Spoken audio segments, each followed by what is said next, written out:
morning. My today's guest is Zaira Di Chiara. At the beginning, I would like to introduce her. Zaira is a speech therapist and a person who stutters. She studied in Rome, Tor Vergata. She worked mainly with children with autism spectrum disorder in preschool age and with children, adolescents, and adults who stutter. She's currently attending European Clinical Specialization Fluency Disorders. With two friends, she's also been managing a support group for people who stutter on Facebook for 2 years. Is everything correct? Yes, thank you for this meeting. Thank you. I'm really admiring what you're doing, and I'm so glad that I can conduct this interview with you. Okay, so the first question is how to become an effective clinician, and could you tell me about the opportunities related to European Clinical Specialization Fluency Disorders?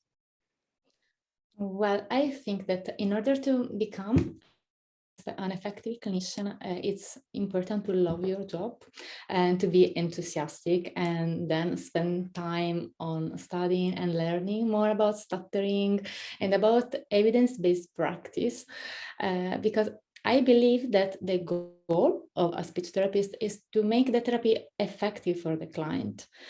So the goal of the therapy can vary, and the treatment has to be tailored to the client you are working with. So I think that we need as broad a view as possible, taking into account all the characteristics of the client. And in addition, I think that it's essential to be empathetic and to be support for your client, and to strive to be open and honest with him. Yes, I think it's really important.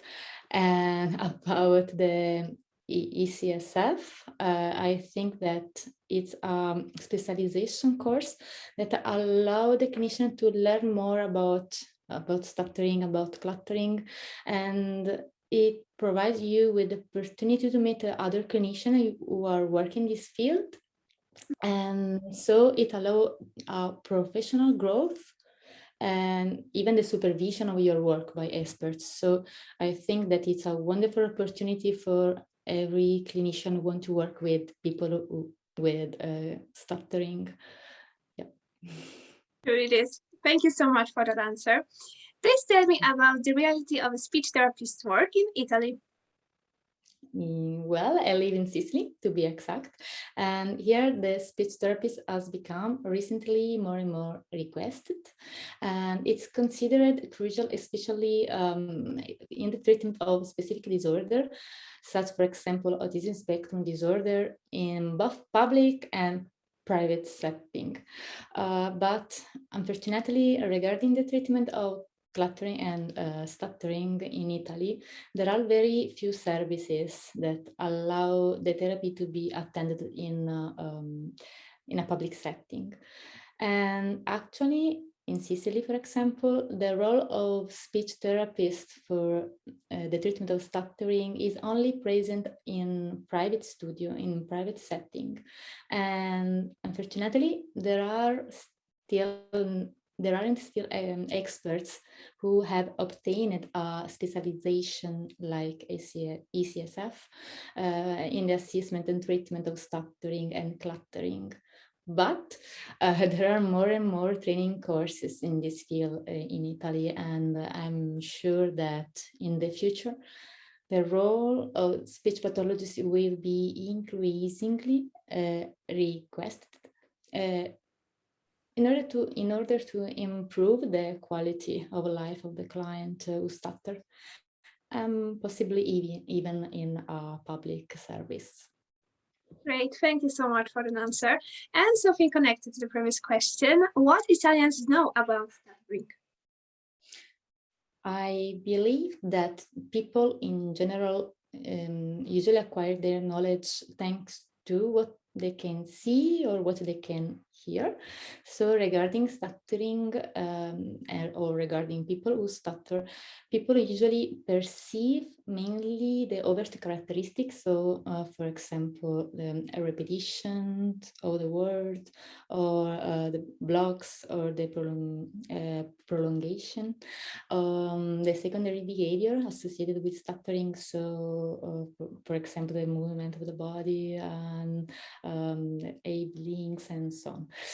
But often, to be honest, even who stutters doesn't really know what stuttering is, or what its possible causes are, and what its characteristics are, and what it can be influenced by, and even what is possible to do in rehabilitation and what cannot.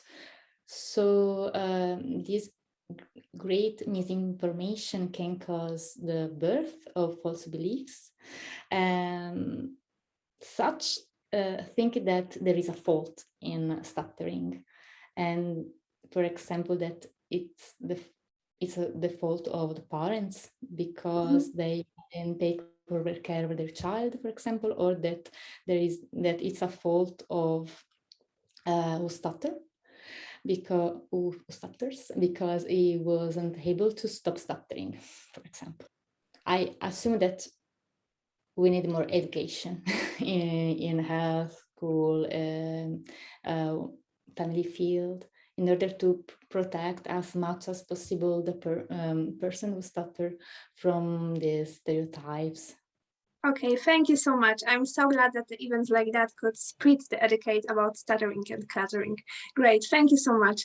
And you're a speech therapist and a person who stutters. So how can a personal stuttering experience help a speech therapist's work? I assume that for a speech therapist, to stutter certainly helps in understanding the emotion and the thoughts that may be associated with stuttering. But I believe that in order to be able to really help people who are experiencing something similar to my experiences, it's essential to have a deep knowledge of the disorder, so to have a scientific point of view. And personally, this meant also overcoming those wounds linked to my past when stuttering was experienced like an obstacle or something not to be accepted or something to be hidden. And so even if some experiences could be similar to others, I think that it's important to remind that each person is different and each stuttering is different, each experience, thought, emotions is different. And this is why it's impossible to propose a unique treatment for every client. And this is why it's crucial to maintain the uniqueness of the person. And what are the most common stereotypes about stuttering? I think that there are a lot of stereotypes regarding stuttering, and many people, for example, even now, believe that stuttering is a manifestation of an increased emotionality or an insecurity of the person, and this belief is still well established even at school, in my opinion, and it can cause a lot of misunderstanding between teachers, parents, and students, for example. And I think in general that the most common stereotypes are those that associate stuttering with anxiousness, nervousness, shyness, embarrassment, or insecurity. And even in many movies, I see people who stutter that are portrayed with these features. But of course, I know that people who stutter can be introverts, shy, anxious, even embarrassed. But I think that they can also be outgoing, friendly, smart, confident, and assertive, and simply stutter sometimes. I know that in my society, very often stuttering is associated with these negative traits. And in my opinion, the misinformation is the first cause. The next question is, what would you never do in stuttering therapy and what is still practiced? In stuttering therapy, with school-age children or adults, I will never promise the complete remission of stuttering. I will certainly try to increase the fluency of the client, decreasing as much as possible the effort perceived in speaking or reading. I will work even to super the change of negative emotion and maladaptive thoughts that are often linked to the desire to not stutter. Because I think that is essential, it's crucial that the person may feel fully integrated in his environment, so as to be confident in communicative situation without fear of stuttering. But what is still done is to promise miracle cures without giving adequate information about the characteristic of stuttering to parents, to teachers, and to people who stutter, or using tools or practice that the literature has indicated as not effective. And in the treatment of preschool age, I will try, when it's possible, to achieve the complete fluency of the child. And I will help the parent to acquire more knowledge about stuttering and useful communication skills. I will work, in any case, to allow the children to express themselves freely, regardless if they are stuttering or not at that moment. And I will give children and parents some tools to talk openly about stuttering. In the treatment of preschool age children, however, some people still tend to postpone the start of the treatment until the age of 6, but fortunately, in the last few years, these cases are becoming less and less common. Great, thank you so much. And the last question, what tips would you give to young speech therapists who are beginning their adventure with stuttering? Well, I assume that the first clue is to be enthusiastic, because if there is a strong motivation behind your choices, it's easier to handle the possible frustration or to become an expert in your work.